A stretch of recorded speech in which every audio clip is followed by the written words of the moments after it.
শ্ৰদ্ধাৰ সাংবাদিক বন্ধুসকল আৰু আমাৰ গোৰেশ্বৰ অঞ্চলৰ প্ৰায় 25টা বিভিন্ন দল সংগঠনৰ এই আজি নাগৰিক সভাত উপস্থিত থকা বিষয়ববীয়াসকল তথা ৰাইজ, আজি এটা বিশেষ বিষয়ত আজি এখন নাগৰিক সভা অনুষ্ঠিত হ'ল। যোৱা আমাৰ গোৰেশ্বৰত যি ভাৰতীয় জনতা পাৰ্টিৰ এখন কাৰ্যকৰ্তা সন্মিলনত মাননীয় মুখ্যমন্ত্ৰী আমাৰ গোৰেশ্বৰৰ উৰণীয়া সেতু সম্পৰ্কত এটা মন্তব্য আগবঢ়াইছিল, যিয়ে গোৰেশ্বৰ অঞ্চলত খলকনি সৃষ্টি কৰিছিল। সেই সম্পৰ্কে আলোচনা কৰাৰ কাৰণে আজি আমি দল মত নিৰ্বিশেষে ৰাজনৈতিক অৰাজনৈতিক জাতীয় সংগঠন ৰাইজ লগ লাগি আমি এখন নাগৰিক সভা অনুষ্ঠিত কৰিলোঁ। আৰু একেমুখে আমি এইটো দাবী কৰিলোঁ যে গোৰেশ্বৰত যিখন উৰণীয়া সেতু প্ৰপ'জ হৈ আছে BTC চুক্তিমতে, সেইখন অতি শীঘ্ৰে নিৰ্মাণ কাৰ্য হাতত ল'ব লাগে। আৰু সেই উৰণীয়া সেতু নিৰ্মাণৰ লগে লগে আমাৰ গোৰেশ্বৰত বৰ্তমান যিটো ৰেল গেট কাৰ্যক্ষম হৈ আছে, সেই ৰেল গেট অক্ষত অৱস্থাত ৰাখি পেলাই আমাৰ উৰণীয়া সেতুখন নিৰ্মাণ কৰাৰ বাবে আজি আমি দল সংগঠন ৰাইজে আমি মত পোষণ কৰি পেলাই আজি এটা প্ৰস্তাৱ আমি গৃহীত কৰিছোঁ। আমি আটাই জানো গোৰেশ্বৰ এতিয়া আমি এখন নগৰলৈ উন্নীত হৈছে। গোৰেশ্বৰ পৌৰসভা পৌৰ নিগম আছে, পৌৰসভা আছে, আৰু জনসংখ্যা যথেষ্ট বৃদ্ধি হৈছে, গাড়ী মটৰ বৃদ্ধি হৈছে, আধুনিক যুগৰ আধুনিক পৰশ পাইছে। গতিকে আমাৰ গোৰেশ্বৰ অঞ্চলৰ যাতায়াতবিলাক সুচল কৰাৰ কাৰণে এই অভাৰব্ৰিজখন আজি গোৰেশ্বৰবাসী ৰাইজৰ বহুদিনীয়া সপোন আছিল, আৰু এই বহুদিনীয়া সপোনটো বাস্তৱত ৰূপায়িত কৰাৰ ক্ষেত্ৰত বিভিন্ন ধৰণৰ বাধা বিঘিনিৰ সন্মুখীন হৈ আহিছে।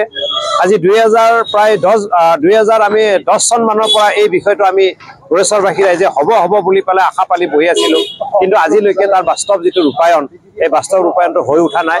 এতিয়া আজি আমি নাগৰিক সমাজে আৰু দল সংগঠনে এইটো দাবী কৰিছোঁ যে এই কাৰ্যটো আমাৰ সোনকালে সমাপন হওক, আৰু গোৰেশ্বৰৰ হাজাৰ হাজাৰ যি জনতা, সেই জনতাৰ যিটো যাতায়াতৰ যিটো সুব্যৱস্থা, সেইটো যাতে আমাক চৰকাৰে কৰি দিয়ে।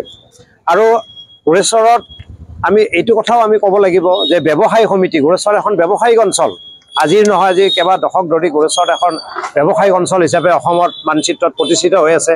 আমি এইটো নিবিচাৰোঁ যে অভাৰব্ৰিজখন হোৱাৰ ফলত ব্যৱসায়ীসকল সকলো ফালেদি লোকচান হওক বা সমস্যাৰ সন্মুখীন হওক, এইটো আমি নাগৰিক সমাজে আমি নিবিচাৰোঁ।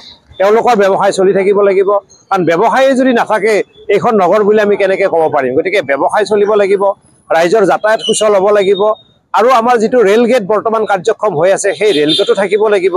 এই আটাইখিনি কথাই আমি আমাৰ যিটো দাবী পত্ৰ, সেই দাবী পত্ৰত আমি সন্নিৱিষ্ট কৰি আমি কম সময়ৰ ভিতৰতে আমাৰ যিটো বিভাগীয় আমাৰ গাৰ্জেন মিনিষ্টাৰ আছে জয়ন্ত মল্ল বৰুৱা ডাঙৰীয়া, তেখেতৰ থ্ৰুৰে আমি অসমৰ মাননীয় মুখ্যমন্ত্ৰী, অসমৰ মাননীয় সাংসদ দিলীপ শইকীয়া ডাঙৰীয়া, উৰ্ষা অৰুণগৌড়া নাৰ্জাৰী, এই সকলোবিলাকক আমি পৰ্যায়ক্ৰমে লগ ধৰি আমাৰ যিটো সমস্যাটো সমাধানৰ ক্ষেত্ৰত আমি মেমৰেণ্ডাম দিয়াৰ কাৰণে এটা চিন্তা চৰ্চা কৰিছোঁ। আৰু এই সভাতেই গোৰেশ্বৰ নাগৰিক সমিতি বুলি পেলাই এটা আমি সমিতি বনাইছোঁ, য'ত প্ৰথমবাৰৰ কাৰণে কি হৈছে, সকলো ৰাজনৈতিক অৰাজনৈতিক ছাত্ৰ সংগঠন, জাতীয় সংগঠনৰ এজনকৈ সদস্য ইয়াত অন্তৰ্ভুক্ত কৰি লোৱা হৈছে, যিয়ে গোৰেশ্বৰ সামগ্ৰিক সমস্যাসমূহৰ ওপৰত আলোকপাত কৰিব আৰু বিভিন্ন সময়ত সেই সমস্যাবিলাক যাতে সমাধান কৰিব পাৰি তাৰ কাৰণে কাৰ্যব্যৱস্থা ল'ব।